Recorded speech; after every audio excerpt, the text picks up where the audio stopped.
Good evening and welcome to another episode of Unscripted and Unchained RPG Review. I am DM Bloodworth, and as you can see, tonight I'm going to be talking about the Palladium role-playing game, revised edition. This is the 1990 edition of the role-playing game. Just to give you a little background, personal background of this game, I did not play this role-playing game back in the early 1980s when it was first released. And actually to this day I still haven't played it.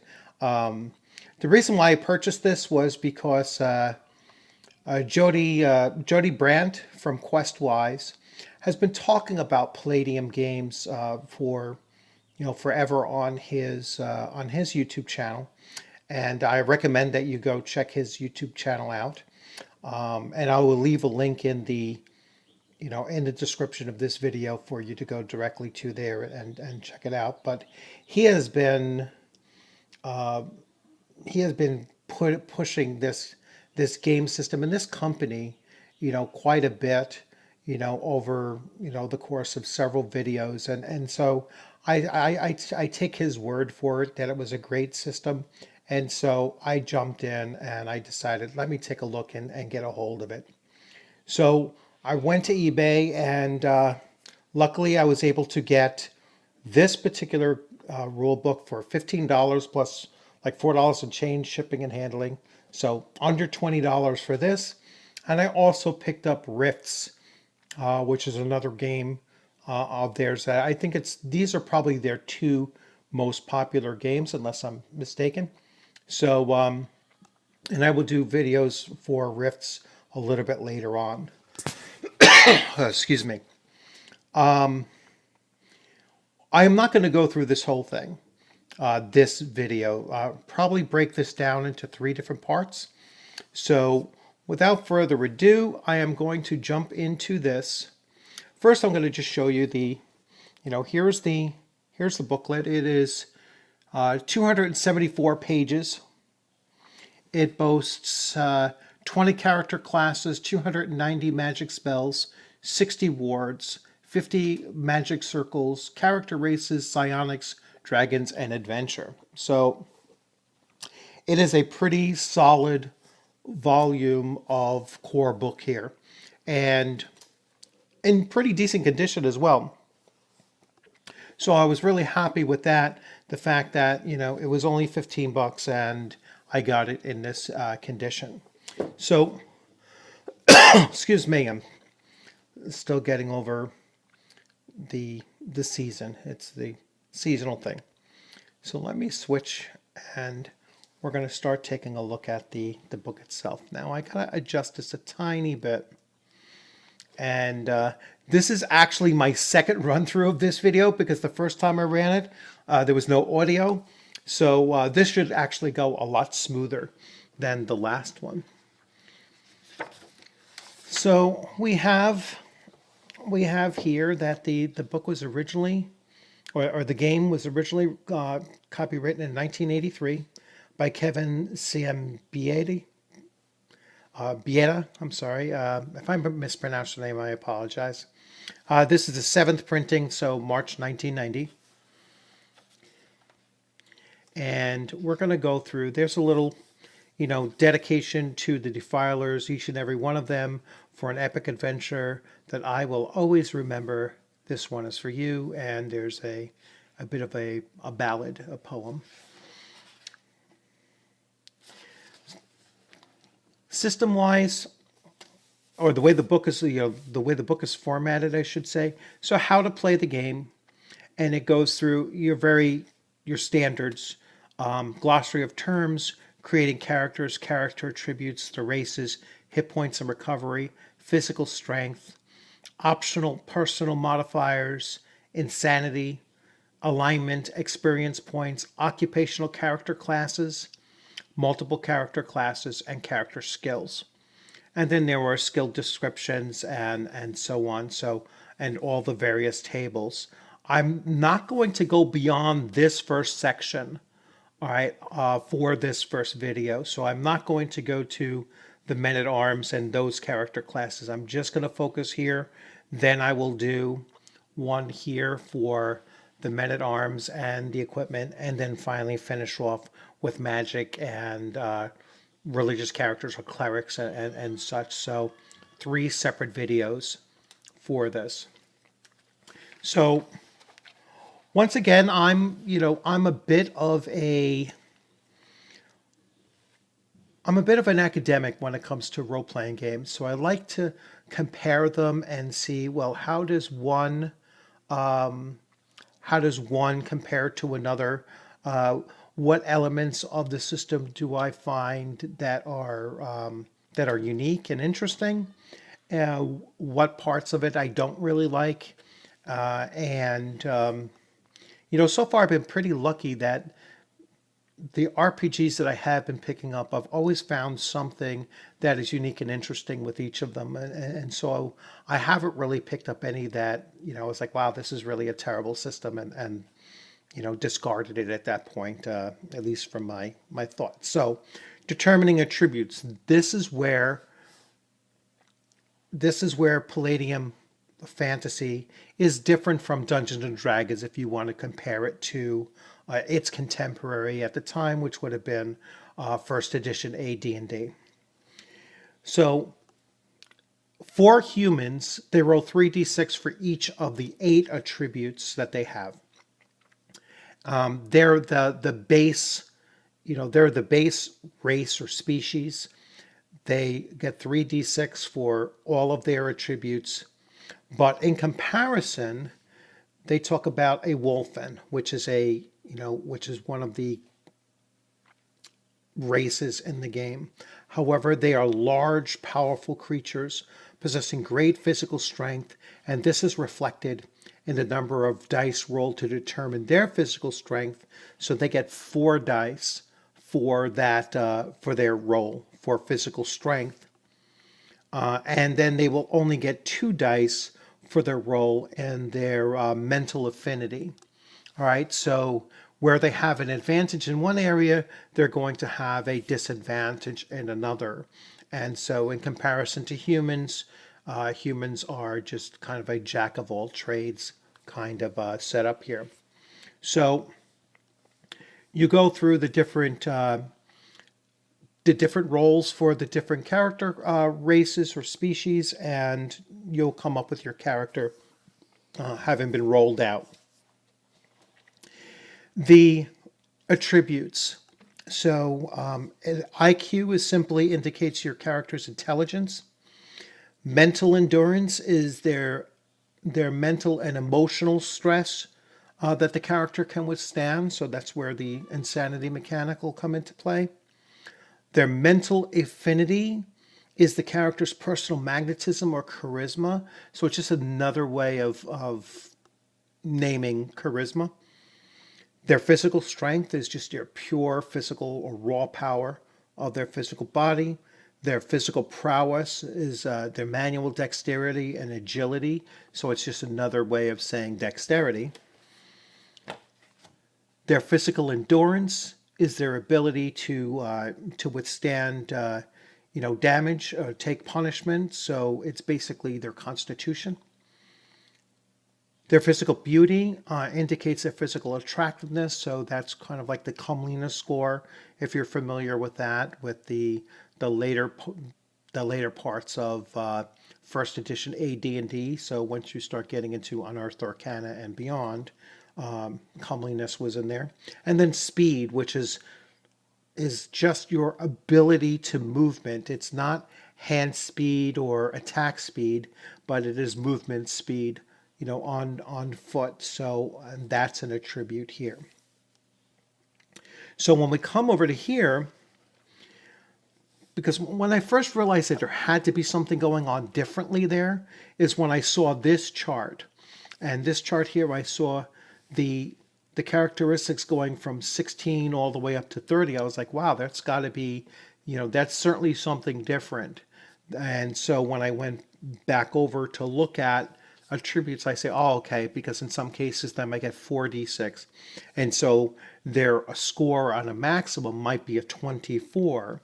And then we look at 24, so physical strength, hand-to-hand combat damage, a maximum strength Wolfen would have a 24, which would be a +9 to that attribute bonus, would apply a +9 there. And so it's, it's an interesting system in that you can have very high characteristics using those multiple dice for those different races. And so here they have that chart here. So the racial attribute chart. And so here's another unique thing in comparison between Palladium and AD&D First Edition is the number of races that you have here. So you have humans, elves, dwarves, goblins, hobgoblins, kobolds, orcs, ogres, trolls, troglodytes, changelings, gnomes, and wolfen. All right. Their average lifespan, cannibalism. So are they at all cannibalistic?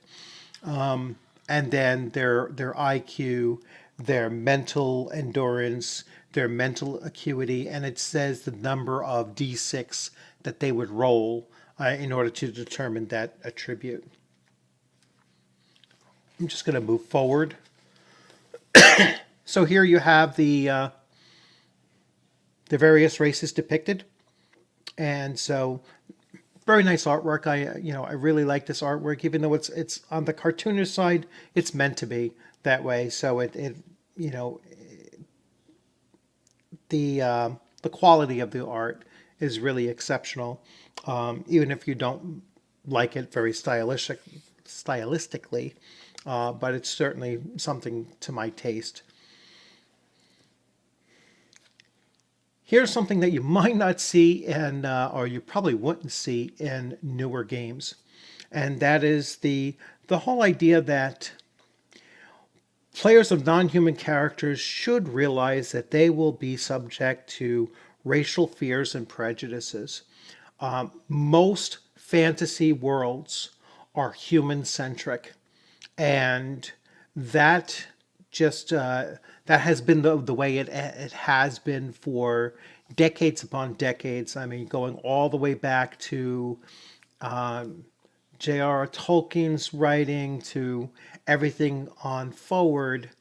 The non-human races have always been the minority. They've always been somewhat mysterious, and they've always been something that is at least, not completely trusted on the part of humans, or they certainly don't trust humans as well, because humans have been kind of that, that wild card. You didn't exactly know where humans would stand either. They seem to be much more flexible. So, so that's just explained right here. Is that yes? If you're playing that, if you're playing that ogre, fighter in this, no matter how good you are, you're still going to face that distrust that humans will have towards, individuals of your species, and it's just because it's either lack of knowledge or inexperience, or just an assumption that's being made as a species as a whole. So interesting that they put that in here, and it certainly is a role-playing game of its time, and so you would kind of expect some things like that. So hit points and determining hit points and recovery of hit points, surviving comas and near death. So there are various systems where your character can slip into a coma or be nearly dead. So it's not as cut and dry as some other game systems where you hit 0, you're dead, and it's probably a little bit more challenging than, let's say, comparing it to 5e, where you get multiple saving throws to survive. Here is the section on optional personal modifiers. And so you could basically, allow your players to roll their birth order, roll their weight, their age, possible skill bonuses, so their social background, their disposition, their racial and personal hostilities, their land of origin. So really allows you to start to flesh out your character's backstory and such, which is probably a little bit more detailed in here than it is in first edition AD&D. Here is a system that is not in D&D as far as certainly older D&D.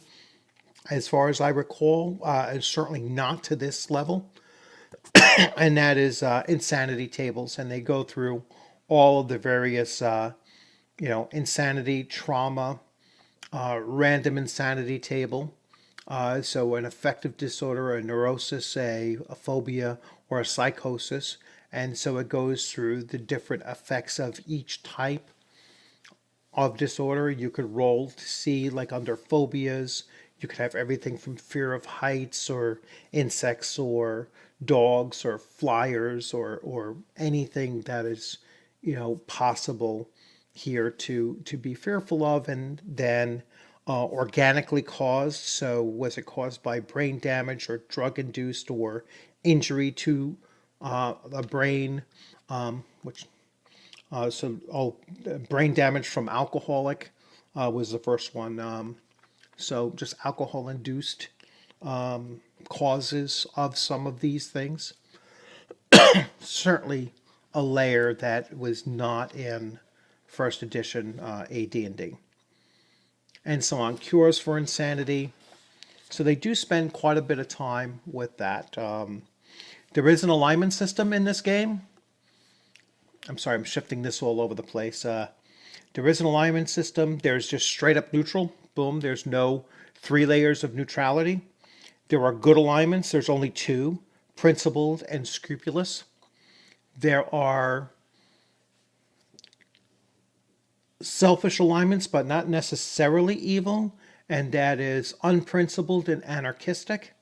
And so it goes through what those 2 alignments seem like. There are 3 evil alignments. That's miscreant, aberrant, and diabolic. And the way some of these read, though, they're not like a direct correlation to what you might be used to in D&D, whether it be old school D&D or first edition Advanced Dungeons and Dragons or later versions of that. When I read aberrant and evil, I was like, all right, let me see what they're talking about here. And they're very much talk about a thief-like character who, even though they're greedy or driven by greed, and they will steal from others, they might still have a code. And so this might be kind of like a neutral with a lawful tendency, but they do lump it into evil, which I find a little bit strange. But that might just be my own bias towards playing those kind of characters often. Then diabolic, which is your lawful evil counterpart here.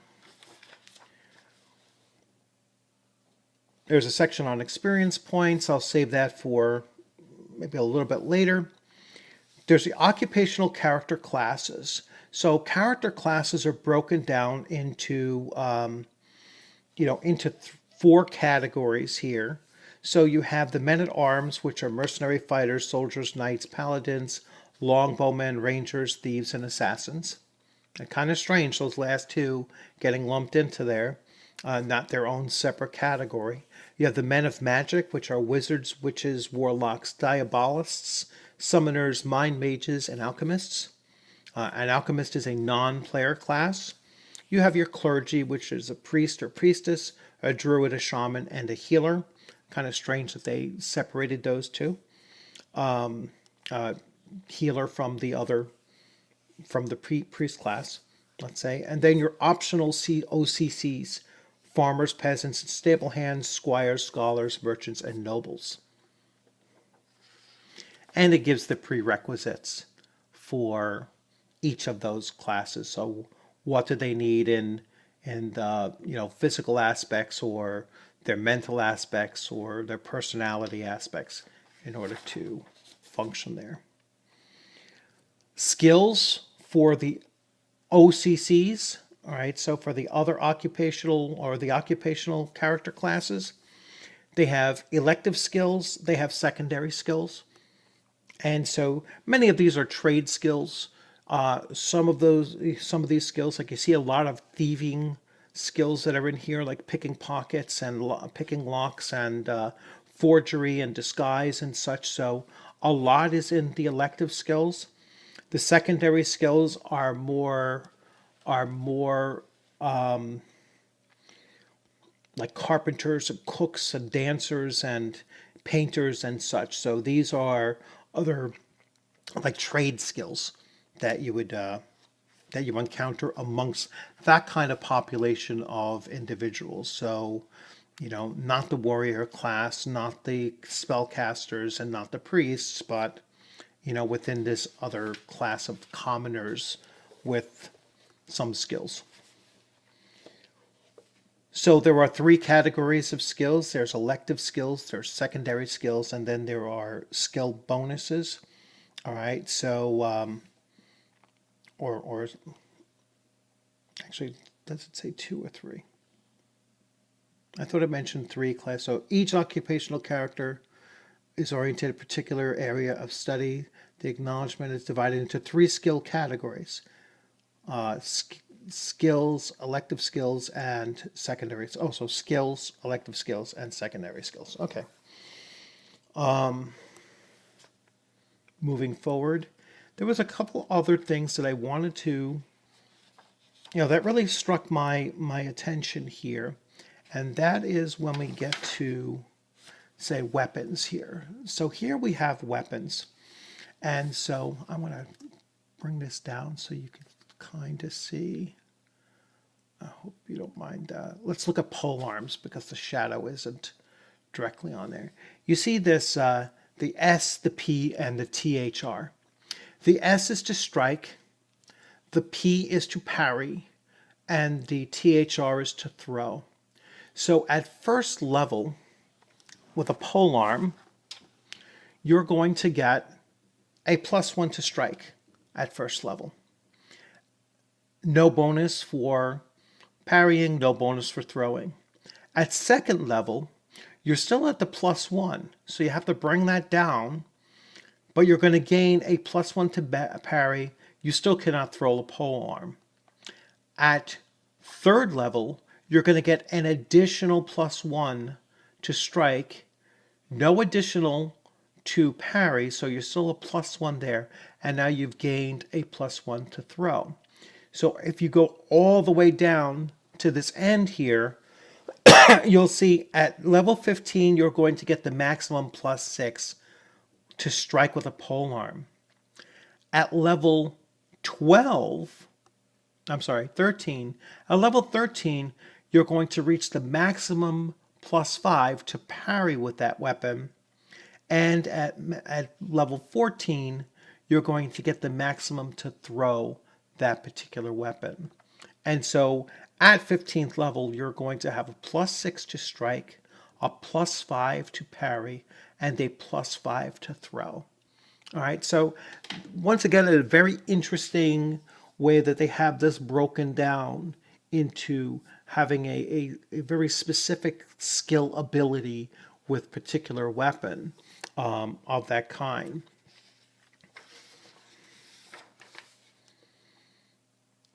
We go into, let me bring this up again, sorry. So the secondary skill descriptions and so on. And then tables. There's a lot of tables in this game. So let's just take a look at a secondary skill. So the reading and writing of additional languages at first level, you will have a 20% chance. And at 10th level, you would have a 74% chance. And then you add 10% for IQ 12 or higher. So you're going to add a +10% all the way through.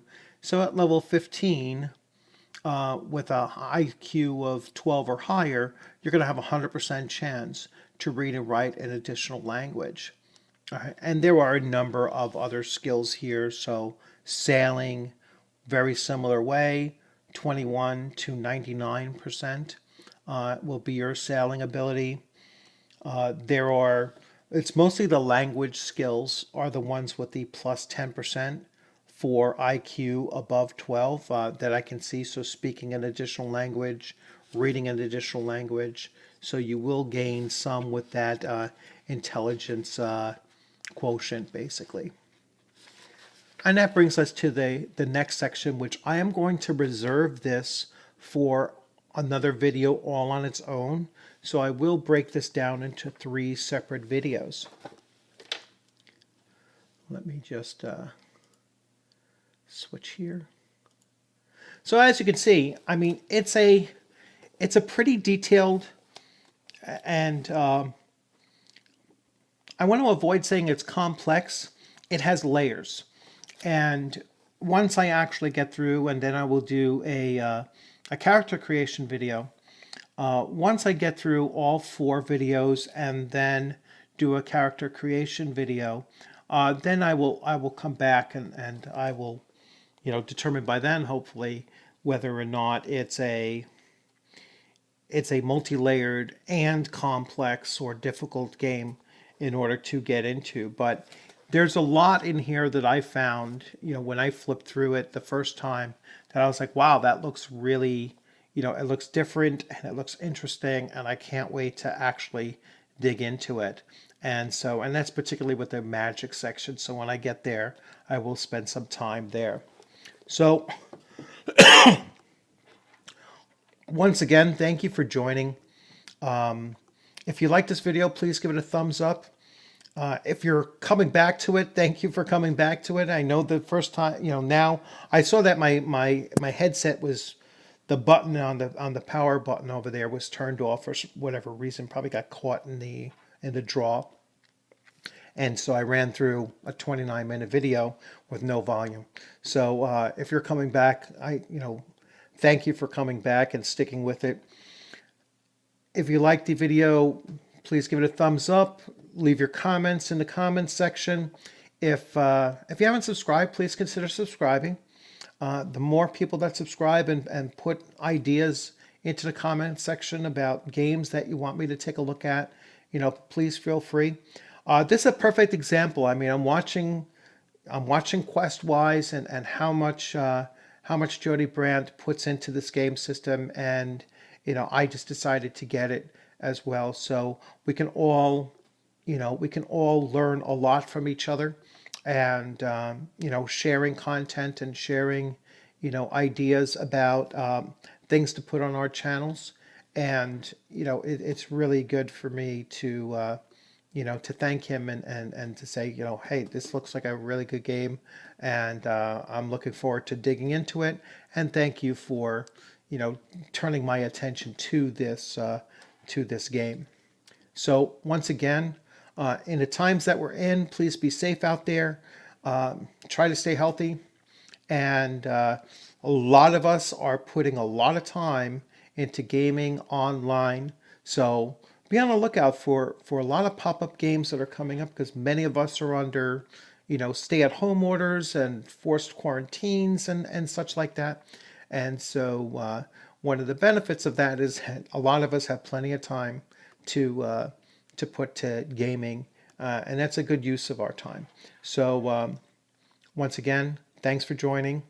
I look forward to seeing you on the gaming screen sometime soon, and just be healthy and safe out there. You all have a great evening.